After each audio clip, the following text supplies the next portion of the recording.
clay. Back last summer, my family and I went to visit West Wales on holiday. And whilst we was there, we took opportunity to visit some old friends of mine from school days. And we went along and spent the afternoon, had a bit of lunch. And just before we was about to leave, I said to the children, come on, I said, I'll take you to visit my old school. I'll show you where I used to play as a child and where I went to school for over 5 years. And as we drove along, I turned around a corner and kind of stopped short, because as I looked at my old school, the playing fields were now a housing estate. And the playground where I used to play was a roundabout and a few shops. And I just stood for a moment, staring out into the distance. And there before me, I could see Mr. Doyle, my old woodwork teacher. He was somebody who got teased mercilessly at school. He had a turn in his eye and you were never quite sure which way he was looking. And people made fun of him. But he was always very kind to me. In fact, he gave me a reference once for a job that I applied for. And as I turned round again and looked, I could see Mr. Williams, Geraint Williams, my history teacher.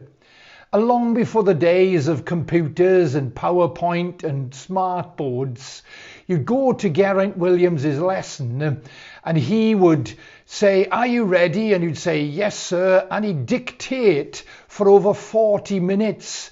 And your hands would be aching and fingers in pain as he told you about the Tolpuddle martyrs or Elizabethan England or the Tudors. And strange as it may seem, looking out at the playground and playing fields as once was, I remembered those two teachers.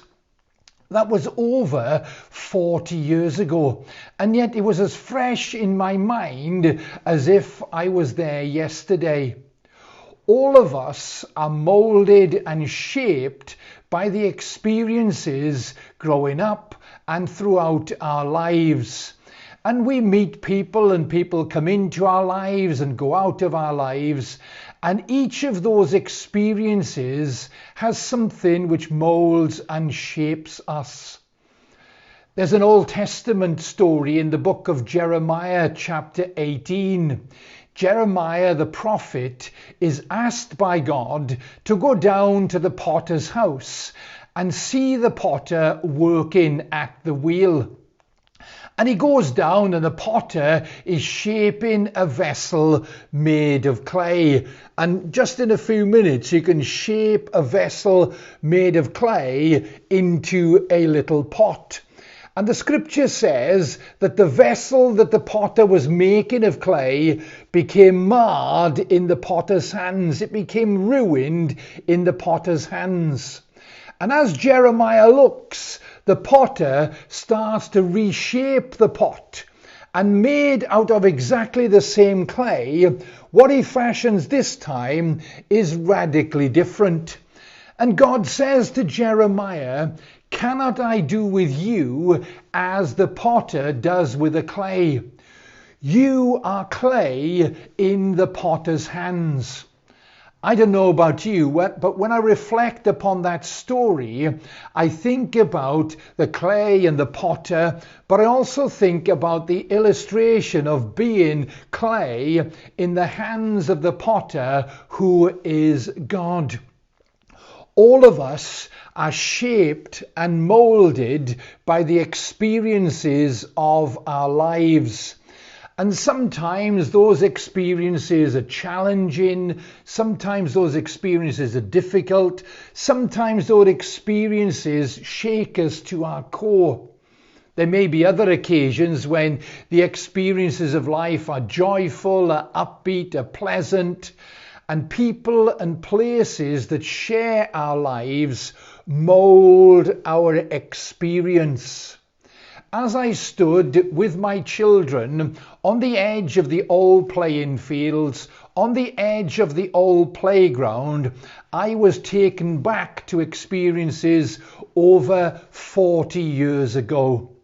Those experiences have moulded and shaped me into the person I am today.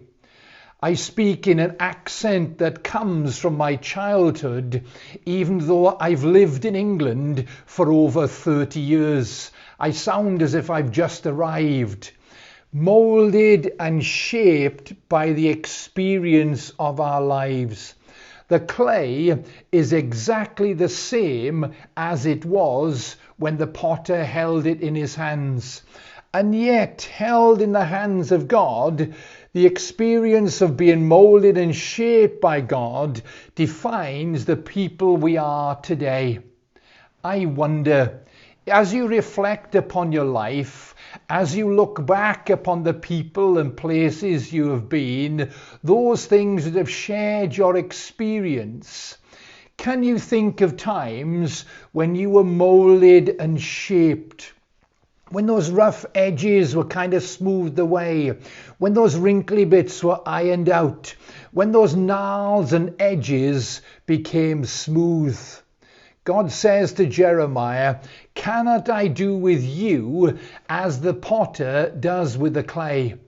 We have to put ourselves into the hands of God to be moulded and shaped by God, and realize that each of those experiences, even though at the time we may not have wondered, why has this happened to me?